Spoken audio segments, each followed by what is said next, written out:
When they finally give us permission to do the excavation, we're going to be face to face with the Ark of the Covenant.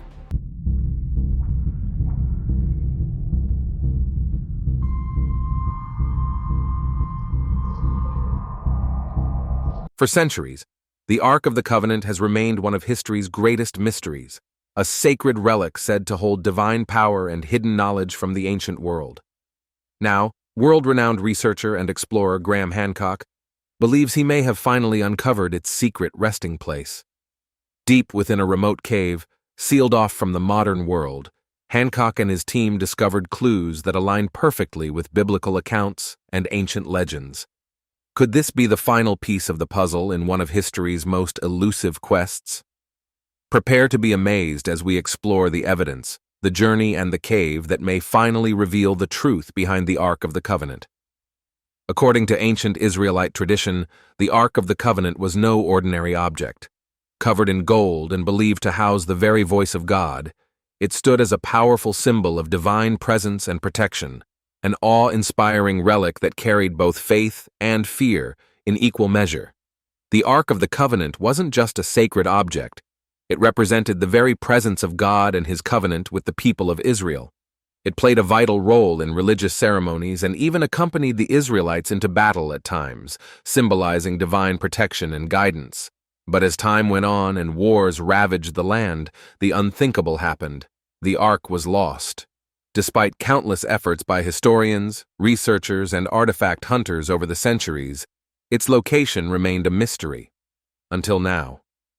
In a remarkable twist of fate, renowned British researcher Graham Hancock made what could be one of the most extraordinary discoveries in biblical history, the long-lost Ark, complete with the stone tablets said to be inscribed by the hand of God himself. Before we dive into the mysterious circumstances surrounding this astonishing find and explore why this sacred object may have been destined to reappear in our time, let's first take a moment to understand the true majesty of the Ark, a vessel once believed to hold the very presence of the divine. According to historical accounts, the Ark of the Covenant was a sacred wooden chest overlaid with pure gold. It featured an ornate lid called the mercy seat, where God's presence was believed to dwell. The design of the Ark wasn't random. God himself gave Moses detailed instructions for its construction, while the Israelites were camped at the foot of Mount Sinai, as recorded in Exodus 25:10-11. The Bible tells us that the Ark's construction began 1 year after the Israelites left Egypt. God's instructions specified that the Ark should measure 2.5 cubits long, 1.5 cubits wide, and 1.5 cubits high, roughly 3.75 feet by 2.25 feet by 2.25 feet. The Ark was to be completely covered in gold, with a decorative gold border forming a crown around the top. It also featured 4 gold rings, 1 on each corner, 2 on each side. Into these rings were inserted poles made from acacia wood, which were also overlaid with gold. These poles were never to be removed, as they were the only way the Ark could be carried. In addition, 2 golden cherubim, angelic figures, were to be sculpted and placed on top of the lid facing each other, their wings stretched upward and toward one another, forming a sacred space believed to be the meeting point between heaven and earth. The book of Exodus states that the Ark held the 2 stone tablets of the 10 Commandments. The New Testament book of Hebrews later adds that it also contained a gold jar of manna, the miraculous food from the desert, and Aaron's staff, which had miraculously budded. To carry out this divine task, God chose a skilled artisan named Bezalel, who was filled with the Spirit of God and gifted in craftsmanship. Bezalel was chosen to construct the Ark of the Covenant along with the other sacred furnishings of the tabernacle, the Israelites' portable sanctuary. He was blessed with wisdom, understanding, knowledge, and artistic ability to carry out this divine task. Assisting him was Oholiab, and together they were supported by a team of skilled craftsmen. Once the construction was complete, the Ark of the Covenant was placed inside a movable sanctuary known as the tabernacle. The tabernacle itself was a carefully designed structure made up of rich tapestry curtains embroidered with images of cherubim. These curtains served to shield the Ark from view, preserving its sacredness. In front of the inner curtain, an altar and incense burners were set up. Aaron and his sons, the priests, were entrusted with the ritual of burning incense made from special ingredients every morning and evening. This created a sweet-smelling offering, symbolic of prayers rising to God. The tabernacle was divided into two distinct rooms. The outer room was called the Holy Place, and the inner room was known as the Most Holy Place, or the Holy of Holies. In the Holy Place, there was a table holding the bread of the presence, also known as the showbread, representing God's provision. There was also an altar of incense and a 7-branched golden lampstand called the menorah, which was kept burning continuously. The Holy of Holies, however, was the most sacred space of all. It was believed to be the actual dwelling place of God among his people, with the Ark of the Covenant at its center. In ancient Israel, it was believed that God's invisible presence was enthroned above a solid gold slab, known as the mercy seat, which rested on top of the Ark of the Covenant. At each end of this slab stood golden cherubim, angelic figures, symbolizing the divine presence watching over the Ark. The Ark of the Covenant's symbolism has extended far beyond its original religious setting. Over time, it has been portrayed in art, literature, and popular culture, capturing imaginations and evoking both reverence and awe. For many, the Ark remains a powerful symbol of the sacred, inspiring a deep sense of mystery and divine connection. Even today, the Ark continues to resonate with believers. It serves as a reminder of God's enduring presence, the importance of honoring his covenant, and the transformative power of faith and obedience. In both Judaism and Christianity, the Ark carries profound symbolic meaning. One of its most central representations is that of God's dwelling among his people. It was believed that the Shekinah, the divine presence, rested above the Ark, between the two golden cherubim, forming a sacred meeting place between heaven and earth. This made the Ark more than just an artifact. It was a visible sign of God's nearness, a centerpiece of worship, and a conduit for communication between the divine and the human. The Ark of the Covenant also symbolized the sacred agreement between God and the Israelites, as it held the tablets of the law, better known as the 10 Commandments. These commandments represented the moral and legal foundation of the Jewish faith. The stone tablets contained divine principles and instructions meant to guide people toward righteous living. They offered a clear framework for justice, ethics, and personal conduct, shaping the values and behaviors of the community. But the symbolism of the Ark went far beyond its physical form. During the Israelites' journey through the wilderness, the Ark served as a visible sign of God's guidance and protection. Its presence among the people was a constant reminder that God was with them, leading the way, strengthening them, and stepping in with divine help when it was most needed. The Ark was also connected to miraculous events.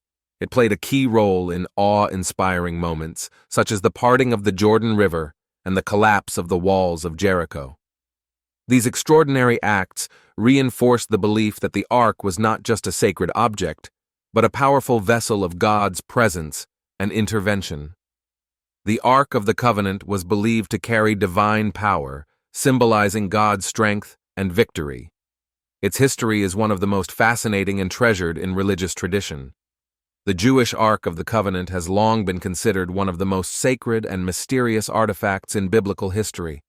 For centuries, many have tried, without success, to locate and recover this legendary relic. According to historical and biblical records, the Israelites built the Ark around 3,000 years ago to house the stone tablets inscribed with the 10 Commandments. Descriptions in the Bible suggest the Ark was roughly the size of a 19th century sea chest, large enough to be impressive, yet portable enough to be carried. One of the most well-known stories involving the Ark comes from the Battle of Jericho. As part of their conquest, the Israelites carried the Ark around the city once each day for 6 days while blowing trumpets. On the 7th day, they circled the city 7 times, and the walls of Jericho miraculously collapsed, paving the way for their victory.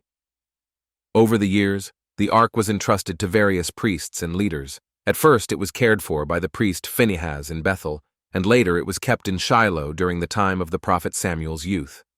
However, during a battle with the Philistines, disaster struck.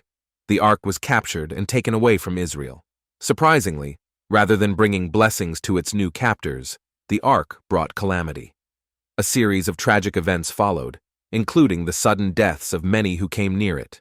Wherever the Philistines took the Ark, it brought misfortune and disaster to its caretakers.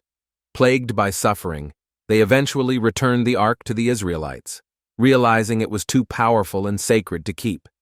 Later in the biblical narrative, King David temporarily took the ark with him when he fled Jerusalem during his son Absalom's rebellion. However, David soon instructed the priest Zadok to return the ark to Jerusalem, where it remained a powerful symbol of God's presence and a central object of reverence and worship. During the 8th and 7th centuries BCE, archaeological evidence points to religious activity at Kiriath Jearim, a site believed to be linked to the northern kingdom of Israel. This is especially significant because it suggests that the ark may have been moved from Jerusalem during this period, perhaps as part of shifting religious or political dynamics. Scholars believe that during the 8th century, a separate written account, known as the Ark Narrative, was composed, detailing the ark's history and importance. This narrative was later woven into the larger biblical texts before the Babylonian exile, helping to cement the ark's central role in Israel's religious identity and historical memory. Throughout history, the Ark of the Covenant has remained a powerful symbol of God's presence and a focal point of deep religious reverence. Its legendary journeys, miraculous events, and the many individuals entrusted with its care reflect the Ark's profound spiritual importance and lasting legacy in both religious and historical narratives. However, in 597 and 586 BCE, the Babylonian Empire conquered Jerusalem, and the Ark, believed to have been kept in the temple at the time, vanished from historical records. This disappearance gave rise to countless theories and claims that persist to this day. Over time, the origins and fate of the Ark have become subjects of widespread speculation and debate. Whether it was destroyed, stolen, or hidden away remains a mystery. In response, numerous claims have surfaced attempting to explain what happened and where the Ark might be now. One of the most well-known claims is that the Ark found refuge in the Ethiopian town of Aksum, where it is said to be housed inside the Church of St. Mary of Zion. According to tradition, only a designated guardian is allowed to see the Ark, and no independent verification has ever been made, leaving its authenticity unconfirmed. In June 2009, Abuna Paulos, then Patriarch of the Ethiopian Orthodox Church, announced his intention to reveal the Ark of the Covenant to the world, asserting that it was securely housed in Ethiopia. The Ark is believed to be kept within the Church of St. Mary of Zion in Aksum. However, the very next day after announcing plans to unveil it, Abuna Paulos reversed his decision and chose not to reveal the Ark to the public. Despite this change of heart, he stood by his earlier claim, insisting that the Ark was real, preserved, and safely protected. His refusal to present the Ark only deepened the mystery surrounding it, fueling even more speculation and intrigue across the world. Another prominent theory suggests that the Ark was hidden beneath the first temple in Jerusalem just before the city's destruction. However, exploring this possibility has proven extremely difficult. That's because the proposed site lies beneath the Dome of the Rock, a revered Islamic shrine that now stands on what many believe to be the original resting place of the Ark. Due to the religious sanctity of the Dome of the Rock, Islamic authorities strictly prohibit any excavation beneath the structure, making it impossible to investigate the theory or search for the Ark in that location. Another intriguing theory comes from Thomas Romer, who suggested that the Ark of the Covenant may have originally contained sacred stones, similar to those found in pre-Islamic band chests. According to this view, the stones might have represented Yahweh, or possibly even featured images of Yahweh alongside the goddess Asherah. However, it's important to note that this theory is highly speculative, and there is little concrete evidence to support it. In contrast, scholar Scott Nogle challenges Romer's claims by pointing out key differences in the design, purpose, and transportation of the Ark compared to band chests. Nogle emphasizes the importance of carefully examining each artifact's unique characteristics and historical context before making direct comparisons. Instead of focusing on band chests, Nogle proposes an alternative comparison. He suggests that the practice of placing written covenants beneath statues, as was common in ancient Egypt, may offer a more fitting parallel to the Ark. This approach draws attention to the cultural and religious customs of ancient Egypt, proposing that the Ark's stone tablets, which contained the divine covenant, could have been influenced by similar traditions found in neighboring civilizations. Where did Graham Hancock believe the Ark of the Covenant was found? Graham Hancock, a well-known British researcher and writer, theorizes that the Ark of the Covenant was removed from Solomon's temple during the reign of King Manasseh. According to his account, the Ark was secretly transported to Elephantine Island, located along the Nile River in Egypt. Eventually, Hancock claims, the Ark found its final resting place in the Church of St. Mary of Zion in Aksum, Ethiopia. Hancock bases his theory on several key pieces of evidence. He points to the remains of a Jewish temple on Elephantine Island, as well as the discovery of the Elephantine papyri, ancient documents which he interprets as signs of the Ark's presence in that region. However, Hancock's theory has drawn criticism from scholars, many of whom question the validity and reliability of his conclusions. While his ideas are certainly fascinating and connect various archaeological findings, mainstream academics generally do not support his interpretations. Critics argue that his views fall outside accepted historical scholarship and lack definitive proof. In contrast, Ethiopian Jewish tradition offers a different account of how the Ark came to Ethiopia. According to this ancient belief, during the reign of King Solomon, the Queen of Sheba's son, Menelik, visited his father in Jerusalem. When Menelik returned to Ethiopia as an adult, he is said to have taken the true Ark of the Covenant with him, guided by divine intervention. According to this version, a replica or decoy was left behind in the temple, while the original Ark was brought to Ethiopia, where it remains hidden and protected to this day. While many hold to the traditional belief that the Ark of the Covenant arrived in Ethiopia during the time of King Solomon, Graham Hancock strongly disagrees. He argues that the Ark didn't reach Ethiopia until almost 500 years after the Queen of Sheba's famous visit to Jerusalem. Hancock's theory, however, has been sharply criticized by mainstream scholars. For example, archaeologist John Holliday from the University of Toronto has openly dismissed Hancock's ideas, bluntly describing them as garbage and hogwash. His strong language reflects a deep skepticism toward Hancock's conclusions and the lack of academic support behind them. Similarly, Edward Ullendorf, a former professor of Ethiopian studies at the University of London, voiced his own frustration with Hancock's book, calling it a waste of time. He argued that it fails to present any convincing evidence to support the claim that the Ark is in Ethiopia. Ullendorf's criticism points to what many academics see as the core issue with Hancock's theory: the lack of solid, verifiable evidence.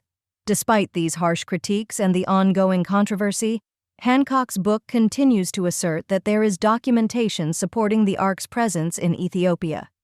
To support this claim, the local Ethiopian Jewish community also maintains that the Ark of the Covenant is housed in the Church of St. Mary of Zion, located in the ancient town of Aksum. According to tradition, a dedicated monk has been chosen to guard the true Ark, devoting his entire life to this sacred responsibility. Access to the Ark is extremely restricted. Even kings and bishops are not permitted to see it. This strict secrecy highlights the Ark's deeply revered and mysterious nature. Across Ethiopian churches and monasteries, replicas of the Ark, called tabots, are also kept. These replicas are treated with great reverence and are never shown to the general public. In fact, Ethiopian tradition holds that no church is considered complete or worthy of worship unless it houses a tablet, symbolizing the presence of the original Ark. Thanks for watching. Please like, comment, and share. Subscribe to this channel.